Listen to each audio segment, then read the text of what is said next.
Hello everyone, Gaming with Big Green, and we are looking at Swordland Showdown. That's right guys, we love this event. Now this event, it was a battle, and we are going to cover that, but we're going to show the history of our last couple events. Before this one, we've done pretty good. The time before, we won by over 100,000 points. The time before that, it was a bloodbath. That was a good time. I actually remember that. A little bit boring, but we were really good at doing Swordland. We have a really high team participation rate, and as you can see, that last one too, that last one that we did, the team had more people, 28 people. We had 22. All right, and they had a level 30 at the time. We had no level 30s. We came out victorious. That's because we went in with a good strategy. We worked together as a team, and we came out on top. Now, that's very important when you do this event, because when you do this event, you want to try to work together and teleport in, and that way you have backup. So if you have someone that is a higher level, or say your troops are battered, at least if you're teleporting around with a partner or at least two other people, that way you can call a rally, or if loot scatters, you guys can get it before the other enemies get it. It's very important to try to work together as a team. You want to try to prioritize your highest people going to the main buildings. One of the main buildings in this is, I believe it's called a stable. The buildings that cut down your transport time, that is the number one building you want to go for in this game.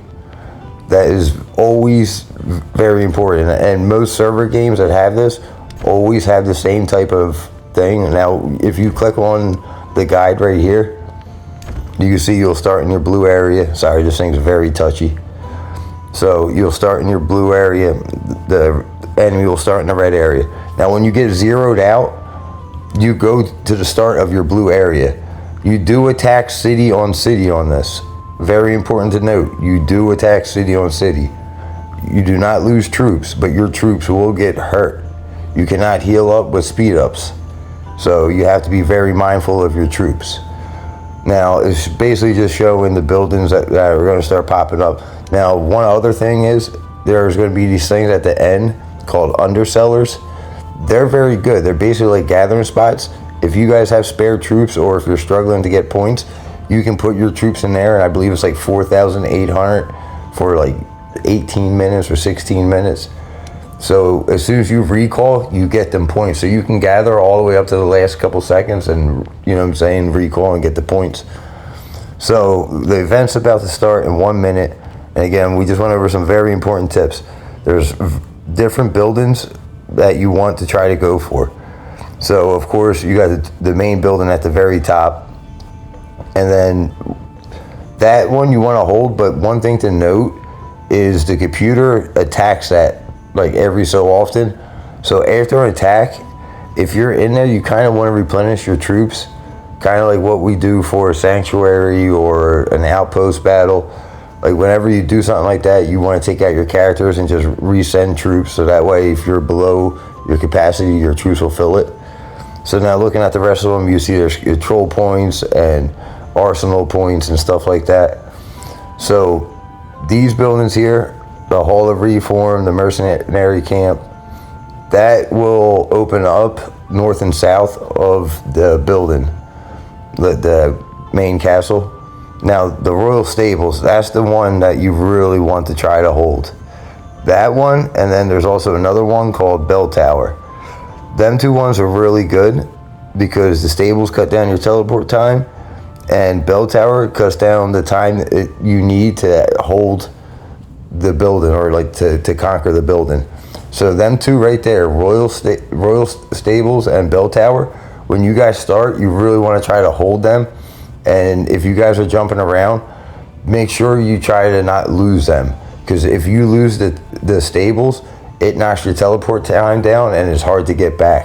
So you really want to try to make sure you have your strongest person on Royal Stables until the center opens up, and then you want to try to have your second and third strongest hold the Royal Stables, and so that way the teleport times don't get cut, because teleporting around is very important. The more you're able to freely move around, the better you're going to do. This game, now the number one tip I'm going to give you, or within a minute, the most important tip I can give you is the loot. When you scatter the building, or you hit a building and the loot scatters, collecting the loot is extremely important. I can't tell you how important that loot is. So before we start, I'm going to mark the Royal Stable with my number one guy. I'm going to go over to the bell, find the bell tower right there. I'm going to mark that with my number 2 guy. All right.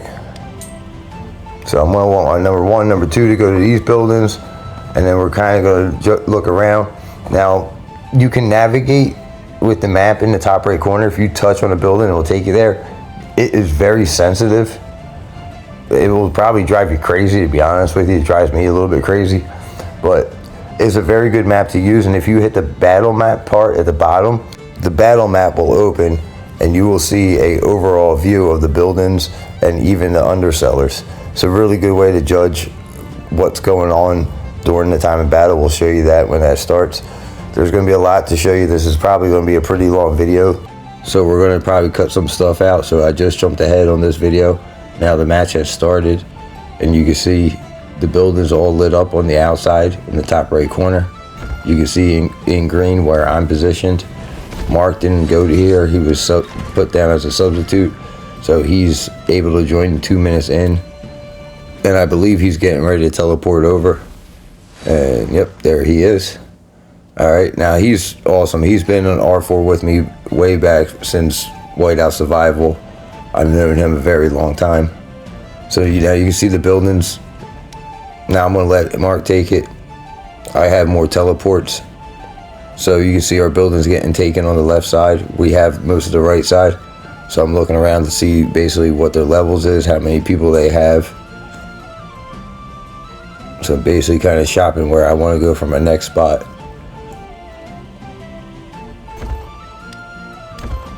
So I'm going to drop in here. Now instead of going right for that, I'm going to hit him and start letting him burn, so that way he can zero out and teleport away, and that will yank him out of that abbey that he's in. So we're going to hit him first, and then I'm going to go back, and then I'm going to try to attack the abbey. Or another strategy is you can keep attacking him until he zeroes out and teleports away, and then his troops automatically leave the abbey. So this game mode is very different because you go city on city attacks, and again, you gotta keep an eye on the map. And now you can see the guy teleported away. That took his troops out, so that makes it easier for me to take it. So then we're going to probably jump ahead on the video. We're going to take a quick look at some gameplay, and then we're going to take a look at the loot. The loot is very important, like I stated earlier. Now here, this is a little gameplay going on. We're about 8 minutes into the battle. It's a 1 hour long battle. Right now, we are currently losing. Or no, we're winning. We just took the lead, I believe. So it's a battle. We're going back and forth. Right now it's 14 people. We just took the lead, and as you can see, these guys are putting up a fight. And I do want to say, whatever team this is, if you guys watch my videos, that team, you guys did an amazing job. Seriously, you guys fought all the way down to the end, and you'll see that. And towards the end of the video, I thought we were actually going to end up losing it. I mean, these guys put up a heck of a fight. I mean, you can see we're battling it. This is such a fun thing to do with your team. Now, it could be a very bad experience to also go through with your team. You have to make sure you work together with your team. You see, Mark was in trouble. We're teleporting over to save him. You know what I'm saying? You want to make sure that you're not the single people's out. You want to make sure you're with your team. Try to communicate. Don't jump over if you don't have the teleport. If someone has a teleport coming available in 2 minutes, hey guys, I'm getting ready to go hit this. Can anyone join me? I'll be there in a minute. I'll be there in this time. You know what I'm saying? The more you guys communicate, the better chance you have of doing stuff like this. I mean, they got some pretty strong people there, and we are battling it out. You know what I'm saying? Of course, we're going to have to let a couple buildings go, but the good thing about that is the 470 points you see right there, when you hit them, the points are going to scatter. That's what I'm talking about with the loot. So we're going to jump ahead again and take a real quick look at the loot. So right here is a good example. Now, this battle, you can see all the multiple lines going different places. What they're doing is collecting the loot. You see right there, 700 some loot. If you look around, right there, there's another one. That's what I'm talking about. You want to beat the team to them things. And there's another one. So I will actually teleport right next to it if I can, to try to grab one. So that loot is very important. You will gain so much points by just knocking people out and getting that loot. You just got to make sure you guys are prepared to teleport in to get that loot.